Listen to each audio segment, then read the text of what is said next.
கட்டு கட்டா புத்தகத்தை சுமக்கவில்லை நானடி, ஆனாலும் தான் கெட்ட வழி போனதில்லை நானடி.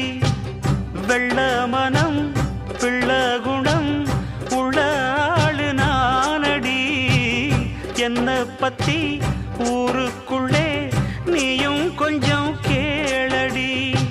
படிப்பு ஒன்னே வாழ்க்கையா, பாசம் அன்பு இல்லையா? படிப்பில்லாமல் வாழ்க்கையில் உயர்ந்த மேதை இல்லையா? உன்னை கண் போலத்தான் வச்சு காப்பேனடி. அடி உன்னைத்தான் நினைச்சேன், உன்னையே மணப்பேன். நாம் முடிச்ச கிளியே வாசமலர் கொடியே, எம் மனசு தவிக்குதடி. நீ கூடு விட்டு வெளியே வந்ததென்ன தனியே, தேகம் எங்கும் கொதிக்குதடி.